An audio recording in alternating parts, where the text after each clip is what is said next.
morning, everyone. Good morning here in London. I understand that in Australia it's late night, and also there are people from Saudi Arabia, all over the world, different parts of the world. So good morning, good evening, whatever it is. Welcome to this session. It is the research group on service, research and customer experience.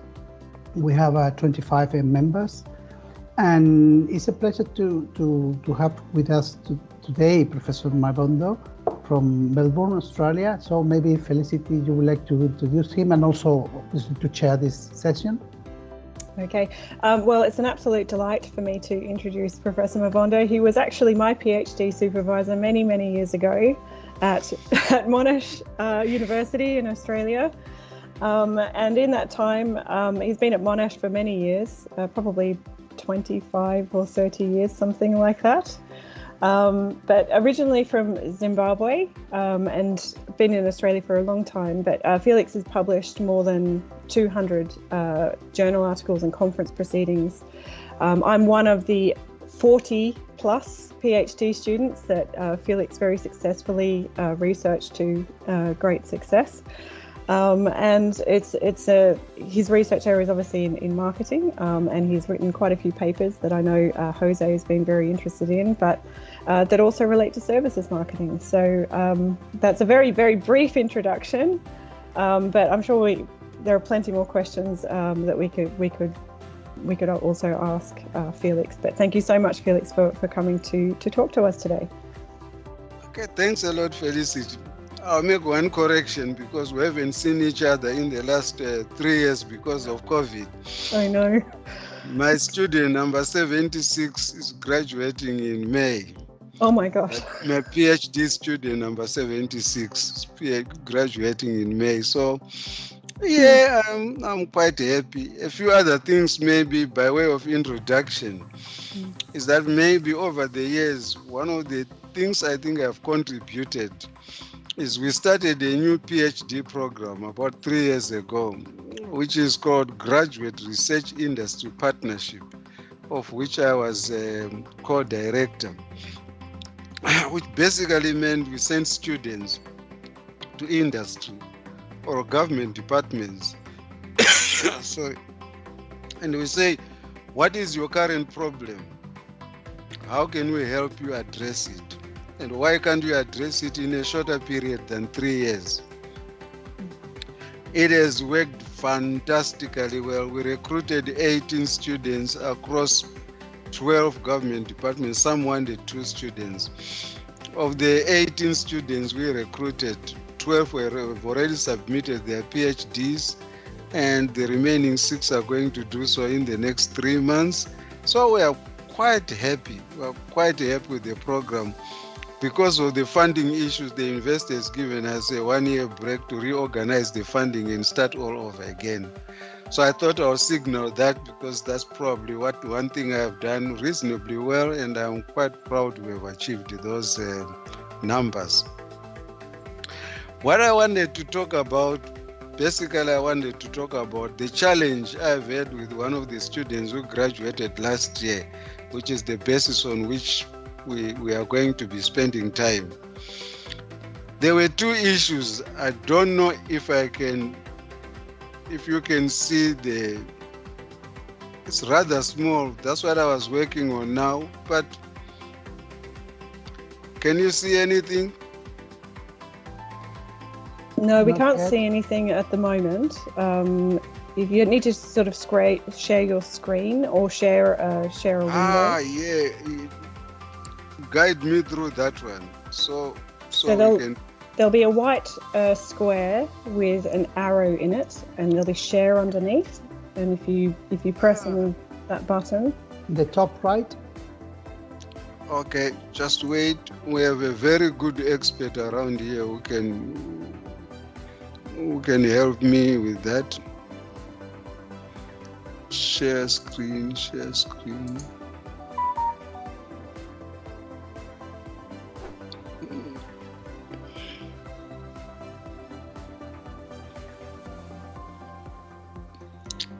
I'm happy for you to also email me the file. Oh, you found it? I will. Yep, that one.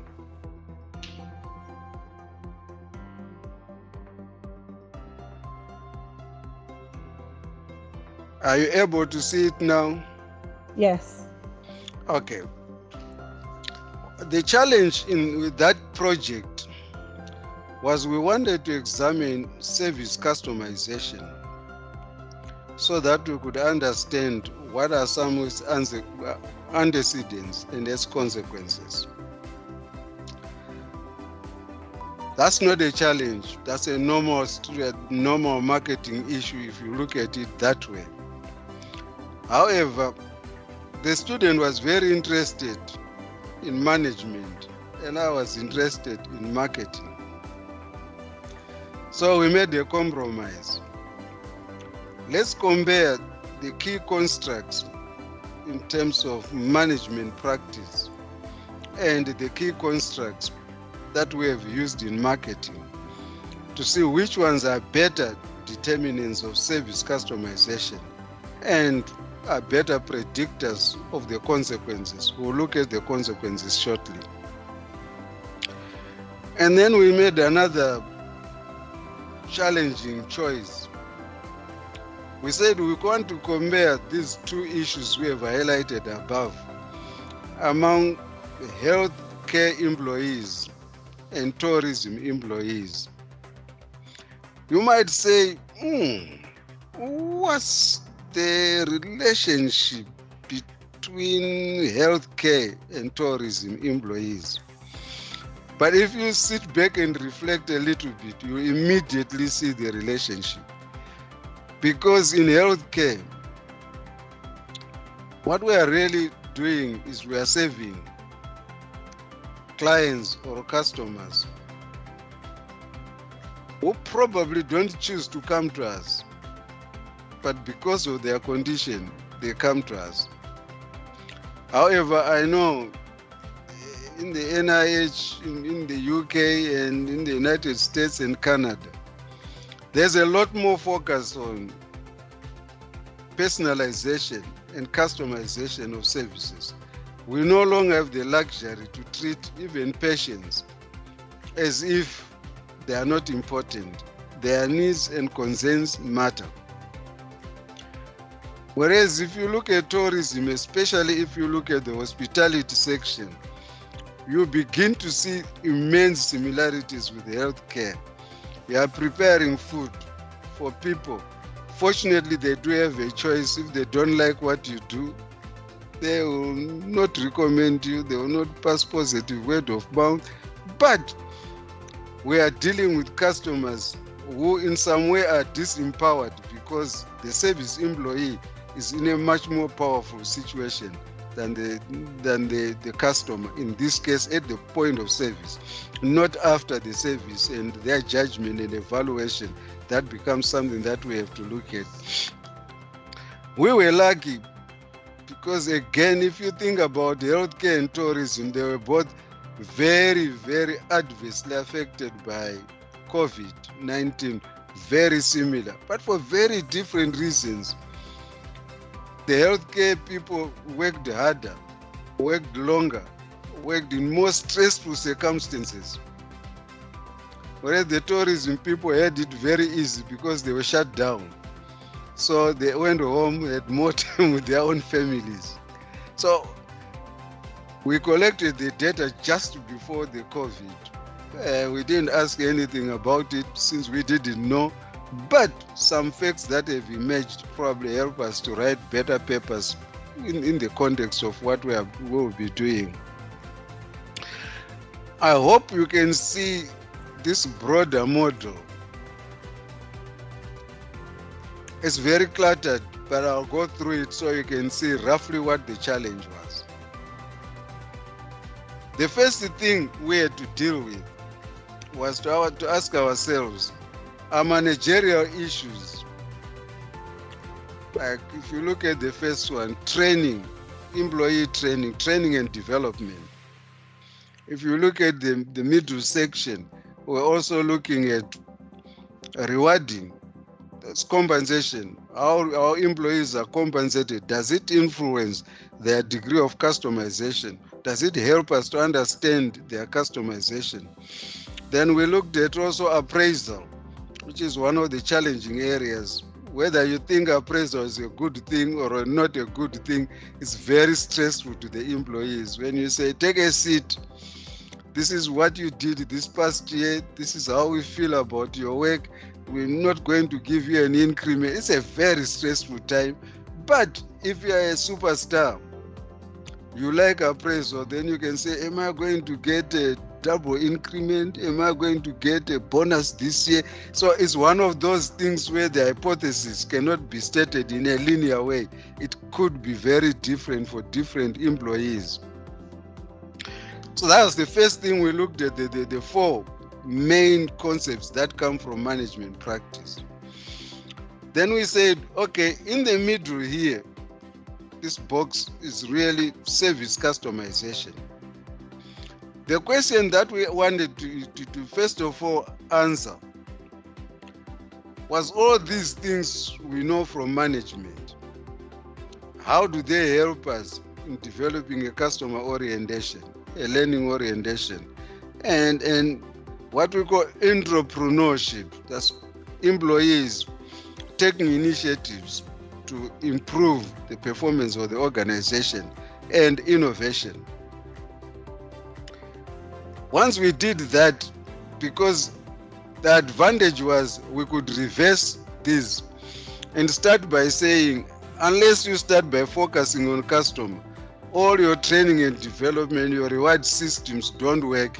So if you think about it, we could take this as the antecedents for the organization.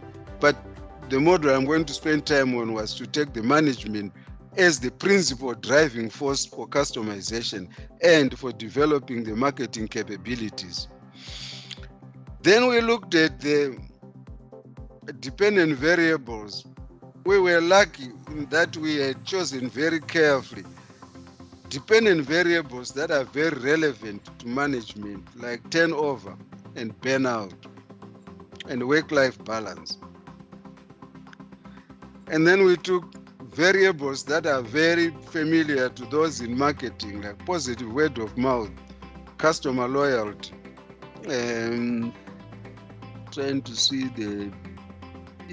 customer loyalty and customer satisfaction. You can see the choices we were making here was, if we were going to test marketing variables, some of these dependent variables are well trodden in marketing. If we were going to test management variables, management people would say, we don't deal with this stuff, the customer loyalty and positive word of mouth. Why didn't you use the things we normally deal with, which is the work-life balance, burnout, and employee turnover? So if we are designing a study, my message is, think very carefully, what are the dependent variables? If especially you want to challenge the other discipline to see whose contribution to the various outcomes that you are interested in. I won't bother you with the statistics. You can only see the stars. I realize the writing is a bit crowded. So the first thing we did was to make an estimate of this model. We were very lucky. Perhaps this is one of the advantages of online surveys. We actually got, among the health professionals, which is nurses and doctors, or frontline doctors, we didn't want managers or the surgeons. We wanted doctors who are on the bedside of patients and nurses, so that we could more or less justify mixing the two together.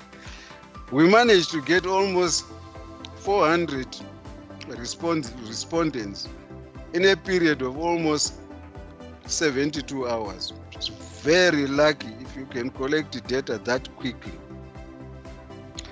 You might have suspected we could have just as good a response in the tourism hospitality industry. We managed to get 370, but it took us almost a week and a half to get that number. Maybe it tells you something. The clinicians, which is doctors and nurses, were anxious to participate in the study because partly their story is not always well communicated in the marketing and management journals. So when they realized that's what we were doing, they were quite happy to participate.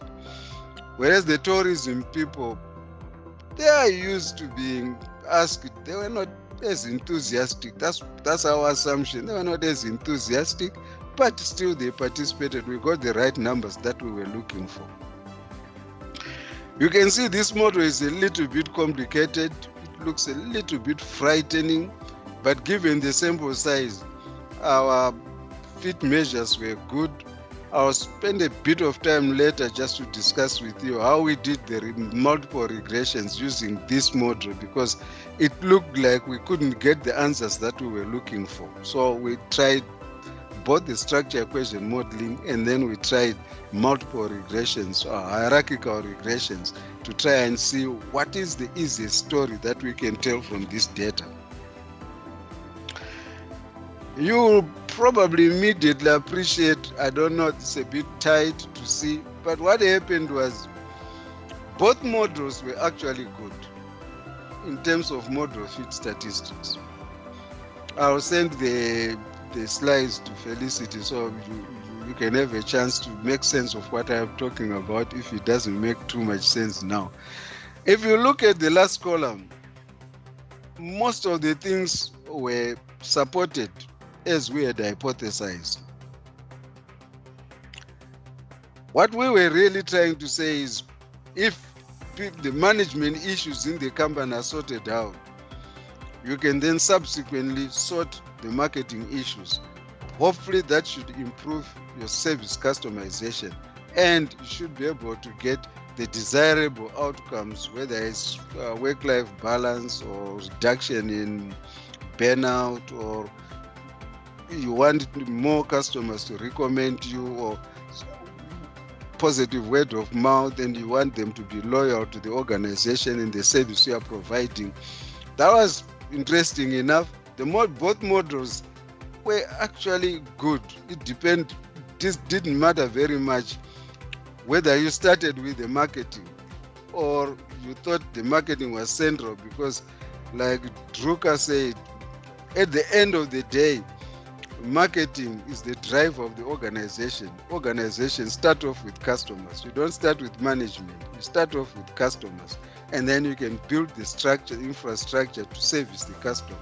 Hence, those in marketing will say the customer is the king. So, what I have said so far is that whether you assume the management issues drive the marketing challenges like market orientation, learning orientation, entrepreneurship, or you reverse the relationship, the statistical form of the model and the fit to the data could not be distinguished. That leaves us a little bit wondering, as fortunately most of you are also in management and marketing, so that's good. So there's nothing which is superior to the other. They are just as effective. You can start with the marketing principles to drive your practices in the organization. You will get significant levels of service customization, and will achieve enough benefits that you may be looking for as an organization. Now, I need to be honest. Coming from marketing, that's not what we really wanted. We wanted to say marketing does involve the organizational culture. So the marketing culture should precede the management practices. That's what we wanted. But let me take you a step further so you can see how we eventually simplified this humongous model and how we are going to break it up a little bit to get a number of publications that are distinct from each other. So we developed this model which really says, does it matter really if you are customer oriented or you have a good learning orientation and you are an innovative organization and you encourage your employees to be entrepreneurial? This is a very simplified model. We assume this will lead to service customization, and service customization has some effect on work-life balance. It will obviously impact people's burnout. It will also have an impact on people's turnover intentions. But we also think it has significant impact on positive word of mouth, and it might also influence their ability to feel they are satisfied and they are loyal to the organization. I don't know if we can see the results. I've tried to get the results as large as I could, but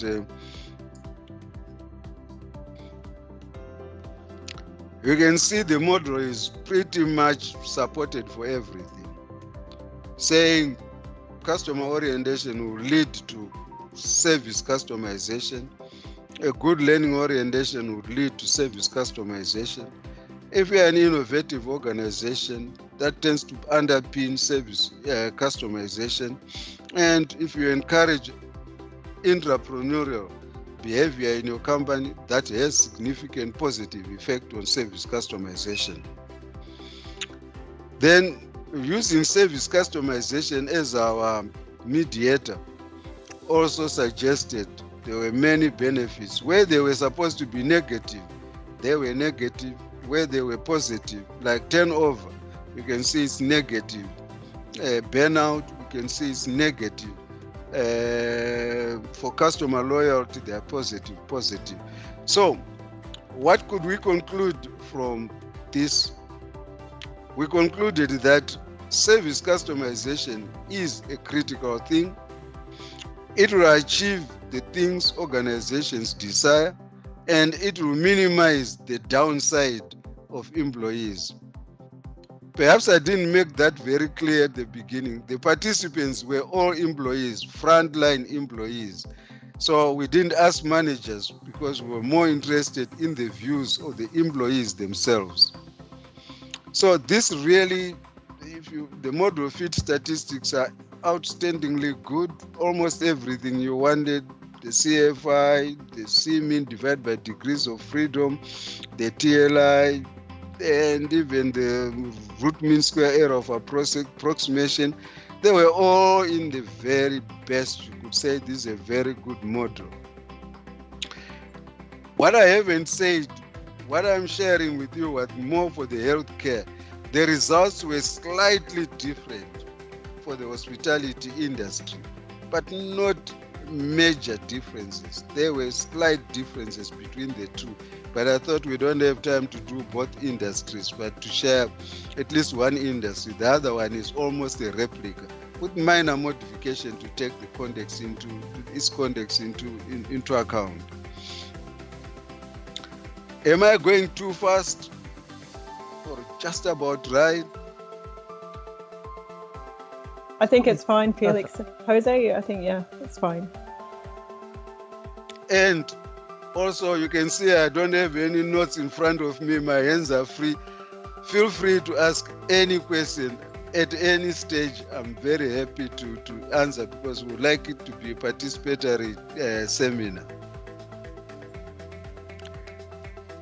Then what we then did was, okay, go ahead. Oh, Felix, I think Jose wants to ask a question. Okay, Jose. Sorry, I thought you had finished, but it's just once you finish, I have a question for you. Okay. Like most academics and most of you will appreciate, it's nice to talk of direct relationships, but what obviously we're interested in were the indirect effects of service customization as the concept that was central to this study. And you can see all these, we actually have customer orientation through service customization to the dependent variables. You can see they were all supported, but two, which are in the middle, which were not supported, which is work-life balance. Work-life balance is one of those difficult things to measure, and it's so idiosyncratic, and I don't know, in the healthcare, perhaps I'll divert a little bit. In Australia, the healthcare industry employees are really not well paid. You could say by the standards of the United States, they're very well paid per hour. They are not on a fixed salary. They don't know what their salary is at the end of the month. They are paid by the hour. So if you don't come to work, you don't get paid. If you come to work 40 hours, you get a normal wage. If you are like most people I have met, they work 76 hours a fortnight, they are very well paid.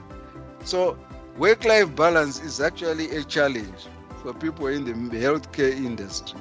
So you can see that's part of the reason why these results are really not supported. Work-life balance is a challenge. So these are some of the results that we got for that. And then we did the opposite, which I have said. We started by saying, well, people in the management discipline, if you ask them closely, they'll say what they really want to achieve is a degree of service customization, irrespective of them not being in marketing. So we looked at training and development, empowerment, performance appraisal, and compensation, which is salaries and bonuses. And we repeated what we had done for the marketing variables. The results were pretty good. However, you can see quite a fair bit of not supported. But you would say that's to be anticipated. The signs were as we had predicted. You remember what I said at the beginning, whether really you start with the marketing to achieve service customization or you start with the management concepts, the models are very difficult to distinguish. They are just as suitable, they just work as well. Maybe it suggests maybe we should choose only the significant ones from the two disciplines and concentrate on those. I think that's the message it seemed to tell us.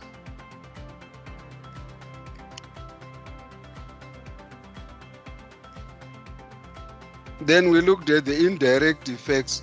Here, there were major differences. The major differences were that training and development and the relationship was never mediated. They were never supported for training and development. Whether we like it or not, training and development we think is central to service customization, but the results seem to tell us a very different story. The training and development is not a key mechanism for developing service customization. However, empowering employees had very significant results. If you empower employees to take initiatives, treat the patient the best way they can, feed them the time they think is most suitable for them, it does have significant influence on the desirable outcomes. We also looked at appraisal, although I say it is very questionable. Staff appraisal seemed to have very positive effects in the healthcare, perhaps because it's not usually done. They usually don't get credit for the work they do. So probably that partly explains why these results were significant. We looked at compensation, which is salaries and bonuses and conditions of service. They don't seem to have to be mediated by service customization. So all those things referred to as not supported, which was a little bit of a worry, because if you talk to nurses and doctors, most of them think they're overworked. They should be paid more. In Australia, they're thinking of raising the salaries by 25%. Perhaps our results are saying that may not necessarily lead to service customization. It may not necessarily lead to the desirable outcomes that government might be looking at, but I don't want to make that statement too strong. It could be too controversial. Although the data set we collected was big enough, I think it tells us a story that maybe we should focus somewhere else rather than as the sole driver of service customization as salaries and compensation. It will help, but it doesn't appear to be the overriding consideration. All right, I could have done the hospitality, but I thought at this stage maybe we engage in discussion and comments and criticisms, and so we can see how we can do. The final comment I will make: when we ran the multiple regression, the hierarchical regressions, it actually gave very surprising results. It suggested that if you start with management factors, they are totally overridden by marketing factors. You don't gain anything if you start.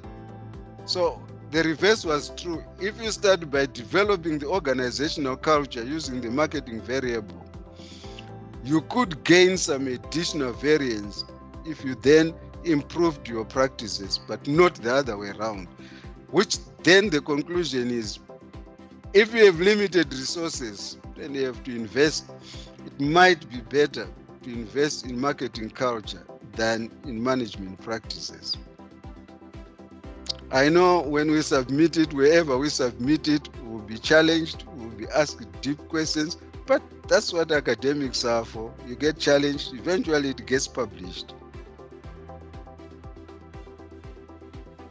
Okay, Chair, we can discuss now, or we can take questions.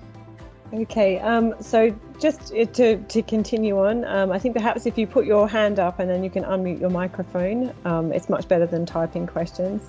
So I suspect Jose's already got a question lined up for you, so I'll hand over to Jose.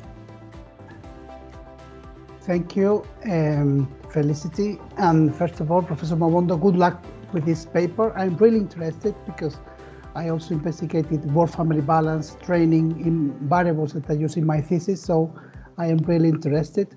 And there are also other similarities because I have two PhD students here with us today.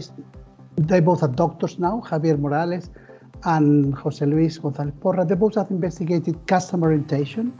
And also Lisa is my thesis student now. She's doing internal market orientation. So I will have hundreds of questions, but I don't want to monopolize, obviously, the conversation. But I wanted to ask you is, I read your paper, Conduit and Mavondo 2001. I was fascinated by that paper when it came to my hands. I was studying my PhD. And you investigated how critical is internal customer orientation or market orientation. And one of the findings was interfunctional coordination, or you mentioned that interdepartmental integration. So my question is, how valid is 21 years later, after that paper has been highly cited, the impact of internal customer orientation, employees on market orientation, and how the different functions of a company or department should work together to provide better customer value? Thanks, Jose. I think now that we have learned a lot from the COVID-19, it actually becomes even more critical that organization try and build their internal market orientation. You will appreciate even within your university, everybody got fatigued with teamwork, and almost some meetings you could say they were unnecessary. Why? Because most organizations had not been structured to efficiently manage the interfunctional coordination. So where things could even have been done simply using the technology, they're called meetings, Zoom meetings, team meetings. And I've had a student who actually was studying on meeting fatigue or Zoom fatigue. It interferes with your work-life balance.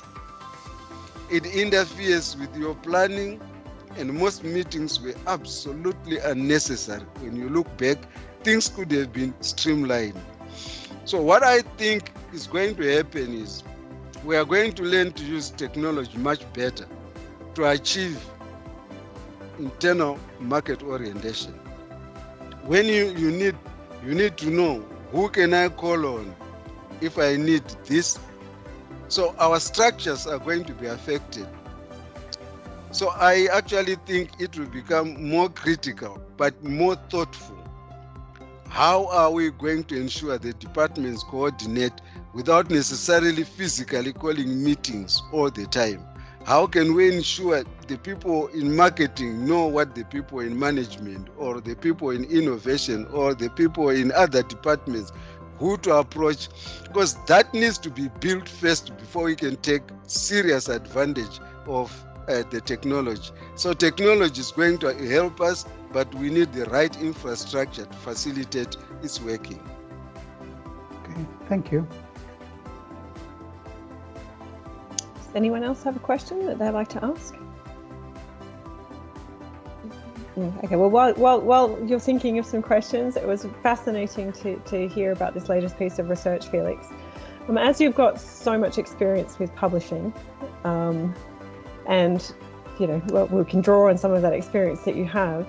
If you're looking at the management and the marketing literature, when you're approaching publishing something like this, what sort of factors will go into where you decide to target, or which journal you decide to target first for research like this? Very interesting question. First of all, because of the controversy we are raising between the disciplines, we will try and go for a multidisciplinary journal, like Journal of Business Research. Would be quite happy to look at, because they do have management, they do have marketing. So that's a choice one has to make. But Felicity, as you can remember, basically the strategy, if you are a young researcher, is to break this model, publish the management, customization, burnout, and work-life balance in a management journal. Perhaps if you want to go to the top one, then compare both healthcare and hospitality. So you can say, look here, this has not been done. These are the similarities between the employees and the characteristics of the industry. Let us see how they respond as employees. Also, you could make a good case up front to say, we are very used to measuring these variables from a management point of view, ignoring the frontline people, those who actually live and breathe the day-to-day contact with the customers. How does it help them to customize their service as they provide?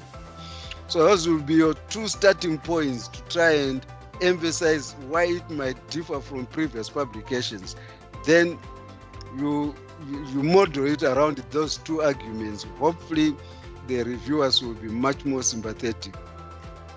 Another thing that I think I just want to, there are always institutional issues. Like all institutions who like people to publish in Journal of Management, JIBS, they all want to publish in Journal of Marketing. I like to add a word of caution. I've known people who have published a journal article in JM, Journal of Marketing, who have never published anything for the next 10 years because they believed that was the best thing to do, to publish in the topmost journal, even if their work doesn't fit the journal. So what is my message? Read what the journal audience is. So when they say instructions for authors, spend some time. It's not done just for fun. It is a very serious thing. Read who is the target audience for this journal. Are they willing to take very sophisticated analysis, or they would rather have very sophisticated literature review? Then that is very important, so that even if a journal is A, not A star, go for the one where the natural home for the work you're working with. Obviously, I don't want to lie in this case. We were going to target healthcare journals that are relatively easier than marketing or management journals. We were going to target tourism journals. We get A stars in those journals with probably three-quarters of the work you do will give you an A you'd need a lot more work to get an A or A star in the marketing and management journals. So that was part of the choice we were making, to get as many publications we can appeal to an industry which is interested in what we do in marketing and management, and use their journals. They're very highly cited journals, very high impact factors. So I was trading that relationship. So short answer is read what the journal says are its audience. Great, thanks, Felix. I think Lisa has a question for you. Lisa, did you want to unmute your microphone? Hello. Yes, Lisa here. I'm a PhD student. Jose is my supervisor, and I don't know if Anastasia is here on this call today. But just to give you a bit of a context, the topic of my thesis, at least the model that we've outlined at the moment, is how IMO, so the internal market orientation, can affect customer satisfaction, and how customer satisfaction can affect EWOM. And we propose that is also the relationship between the internal market orientation and customer satisfaction can be mediated by customer orientation. But recently we were thinking that perhaps customer satisfaction could be a bit of an overstudied concept, and we were thinking of replacing it with maybe customer experience. So I wanted to first ask you, what do you think, which concept is more relevant these days? And also, as I see that service customization actually does have relationships with similar variables that I'm studying, that maybe between customer experience and service customization, between those two concepts, there could also be a choice. Which one would you go for if you were in my position? I would go for the second option. I would definitely go for customer service customization and customer experience. Which industry are you planning to study? Hospitality. Well, if it's hospitality, I definitely would encourage you to take service customization and customer experience. Mm-hmm. Customer experience is a very interesting history. It's much better, much stronger, much newer than customer satisfaction. And now we know also satisfied customers don't always remain loyal to the organization. Mm. They, what we call variety seeking, they might say, this restaurant is great, but I'm sick and tired of it. I want to go somewhere else. Whereas customer experience gives you some nuances that you can argue and work with. Mm-hmm. We did a paper that was published in 2014. Basically what we looked at, I said, so I did it with two of my former PhD students. Basically what we said was, it is good to be market oriented or customer oriented, but it's also great to have an internal customer orientation. So we did a 2x2 matrix. Because then what it allowed us was to say, if you are high on both, what are the benefits? If you are low on both, what are the real disadvantages? Because then you can put a number of other variables to try and see. Because in some ways, internal customer orientation may be much more important than straightforward customer orientation. That's where you get LH and LH on the 2x2 matrix. The interesting bit was we found something in between. People who were neither highly customer oriented nor internally customer oriented, and we called that the middle group or the medium group. It turned out to be actually performing very, very well. So since we have the variables, you might actually want to try a 2x2, which is simple. It's high and low, high and low. You just choose the midpoint of the scale you have used and find if the distribution allows you to do the good comparisons. And that will be fantastic. It will be well received. It has received a lot of citation. It was very simple paper. You might then want to ask Jose to say, how do we purify it and throw the marginal people, marginal organization, but that's a separate issue. If Jose, you're not sure, you can always email me, a good friend. I can tell you how we did it. Thank you so much, Felix. Thank you. That's a very good advice. We'll discuss that. It would be nice to do that. That's fantastic. Are there any other questions? Felix has a wealth of knowledge. I can't believe you've supervised 76 PhD students now, Felix. Well, I think there must be some truth that maybe I've overdone it. I got the Australian Council of Deans, which is all of Australian universities are supposed to sponsor. Each one is supposed to sponsor one student, one project, or one person.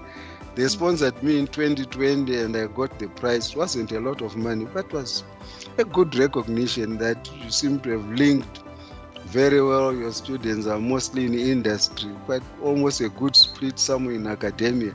Somebody said, if anybody knows somebody who has supervised more than 76 students, maybe tell us so we know who else has done it. Well, I was definitely very privileged to be one of your PhD students. I don't think I would have made it without your supervision. So I think we've got another question, Arthur. Would you like to unmute your microphone, Arthur? Hi, Professor Felix. Good morning. From London here.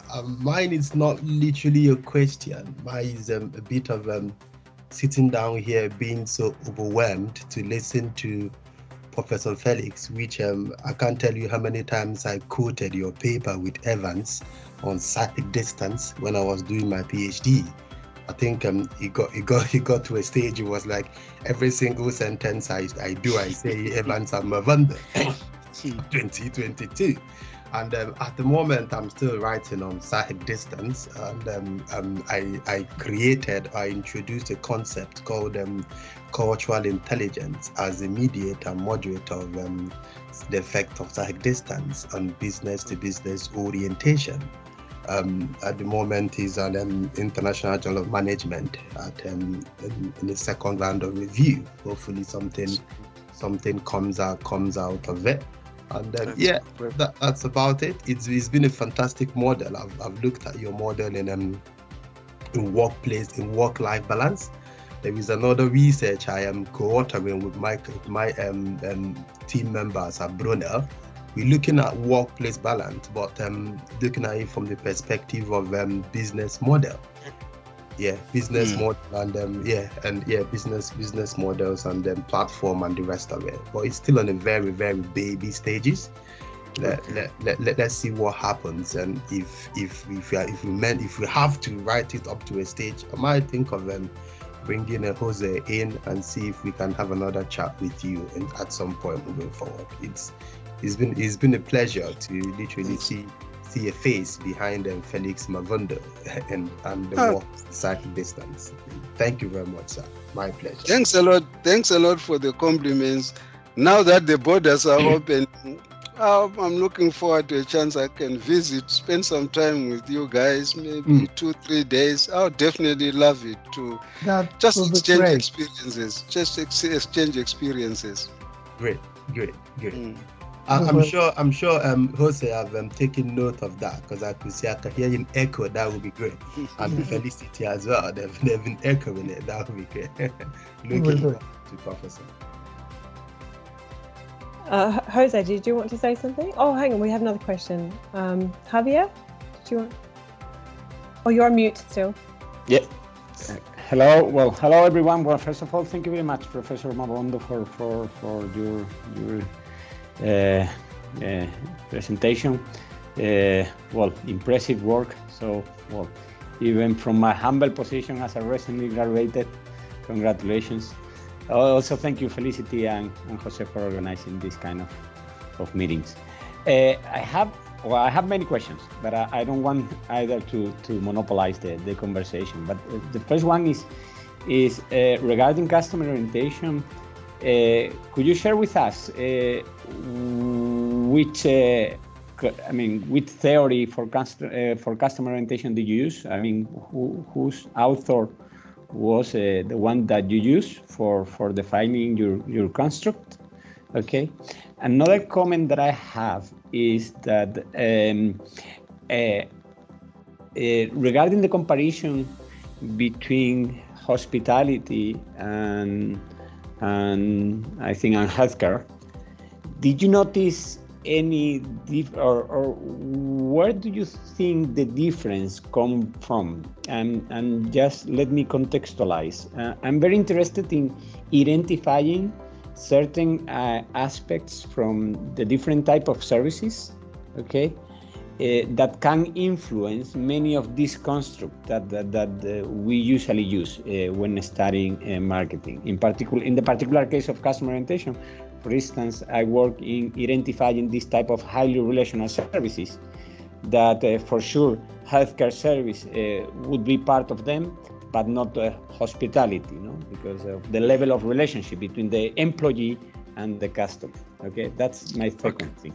And my last thing is that I understood, and correct me if I'm wrong, that you only ask to employees. Did you consider the possibility of asking to customers, particularly because, I mean, the way of assessing customer orientation is sometimes different from the customer than from the employee, because at the end, the employees, and correct me if I'm wrong, is a kind of self-assessment. Okay, so these are my 3 points. Very good questions, all of them. Very good questions, the three of them. The first one is relatively easy. We have tended to use the Nav and Slater and any other modifications that have taken place. That's just to fit in with the theory. The last one is also easy in the sense that when you think about designing a study, if you are now as staff members, I would strongly encourage you for all the dependent variables to ask customers if you can. It gets complicated. In the healthcare, it's relatively easy because if you get access, the patients are already there. It's difficult to get your ethics approval because they think you are in a stronger position than the patients. But if you can get access from the hospital or the administrators, it will be a wonderful thing to say, hey, you employees, you say you're customer oriented. We have measured what the customers are saying. They don't think they should be loyal to your organization. You're not doing a fantastic job as you think you're doing. We did one study which used that, but that was in the hospitality industry. If for those who might wanted to see, I did it with one of my former PhD students, Hani Nasushen. Basically, we asked managers, how good are you at meeting the needs of your customers? Then we asked the residents in the hotels, how good do you think this company is? So the paper is actually called What Managers Think They Deliver and What Customers Believe They Are Receiving. They are very different outcomes. Very different outcomes. So it would be an interesting paper to read from the context of your third question. Your middle question, your question number 2, is an interesting one. Let me spend a minute to explain why I think it's interesting. The first thing is there are some superficial similarities between the healthcare and the hospitality industry. But there are 1 or 2 major differences. When you talk to people in the healthcare industry, they are relatively well educated. They probably have a degree or at least a diploma in nursing or some description. When you talk about people in the hospitality industry, the variation is very large. You have chefs who are very specialized. You have people in the front line who serve the food, who run around the tables, who may have very little education. So even the way they answer the questions, one might need to think very carefully. Are they really understanding the questions as we have designed them? So that's something that one has to put. But fortunately, I've published a few papers on measure equivalence. Are the answers equivalent in terms of the meaning, whether they are talking of people with different educational levels, different professional levels, different professional experiences? Are the answers really you are getting from your questionnaire the same? So if you type measure equivalence, I've published quite a few papers in that, just to check for that eventuality that you might have two groups and you think you are comparing the same people, yet their understanding of the questionnaire was very different. The concepts were very different. So one needs to think carefully when you're going to compare. Yeah, well, well, thank you very much. I completely agree. Indeed, this is part of my, let's say, my thesis, or one of my research streams, research path is this, no? Trying to identify these differences. And thank you very much, because indeed you pointed out one of the differences that I was not yet paying attention, which is the level of education. Probably this is a huge difference when trying to identify what I define as highly relational services. Just for the sake of the curiosity, let me share with you this article that we wrote with Jose. Here is in the chat, just in case you are curious, because I think it's pretty interesting, this difference between highly relational services and, let's say, standard services when referring to certain constructs like customer orientation or customer satisfaction, etc.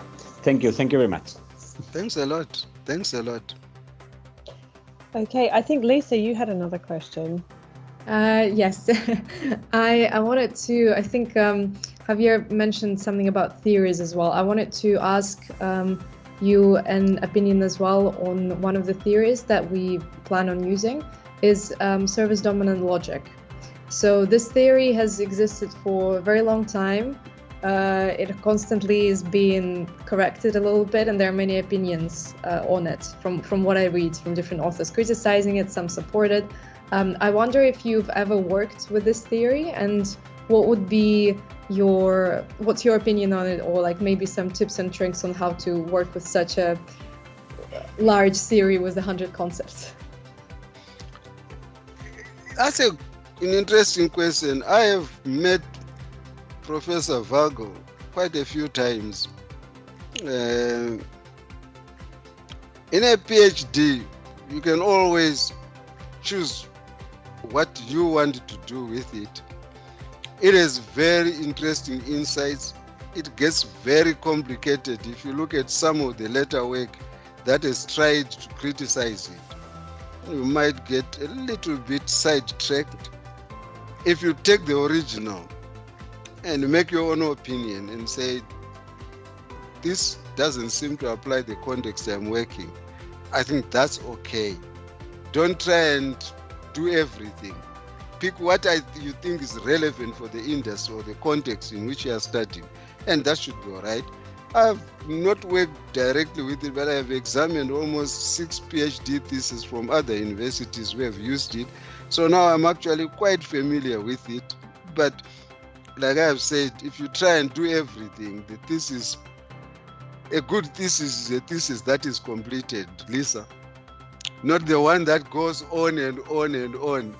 Do smaller bit, choose what you are interested in, what is relevant to your context, use it, criticize it, and evaluate it and say, yep, it offers better explanation than other frameworks. Whether we can now call it the theory of service dominant, I don't know yet. It's still pretty much a framework. It will take some time. You might think it's an old one. It's not very long ago. I think it was probably almost in the late 1990s when they started working on it. So it's from an academic maturity of the discipline. It's not that old. That's why it's challenging. That's why still there's a good paper by Hand and Mahandran, which is very good, which analyzed what they thought were operant and operant resources using the framework of the service dominance. You might find it quite handy, quite helpful. Thank you very much. Good, thanks a lot. Good questions. Yes, I mean, are there any more questions? I'm sure Jose may have another one, but I'm conscious of what time it is in Australia as well. So, are there any other questions that people would like to ask? Okay, I think given it's probably at least 8:30 in the evening now, Felix. I think. That's okay. I do remember you were a bit of a night owl. You used to work quite late. So I do appreciate that you made the time for us today. It's been absolutely amazing. It's been very interesting. I hope I can come and see you in Australia in July. So hopefully you'll be at Monash in July still. We'll still be around, and I'd like to thank your colleagues for spending their time and listening to the discussion. And like I said, now that we are able to fly, maybe when I visit England, I really want to spend a bit of time. And if any of your colleagues, you can give them my email. If they are working on something, they just want a short comment on something, let them feel free. That's what collaboration and relationships are all about. Yeah, that's just wonderful news. Thank you so much, Felix. Jose, did you want to say something? No, just to say thank you again for your time. It's late at night there. And of course, now that there are no travel restrictions to come to the UK, I'm sure we can organize your visit soon. It will be great. And thank you all of the people that have been attending today to this seminar from different cities and different continents as well. And we will have another seminar with Professor Debbie Harrison from Norwegian Business School. I will let you know the date that has been arranged soon. And yes, just if any one of you want to say anything, otherwise we can finish this session. Okay. I think everyone's being shy. Or respectful with the time. Great. Okay. So see you soon. I'm going to start recording now. Okay. Yeah. Thank you Okay, so much, then Felix. have a good night.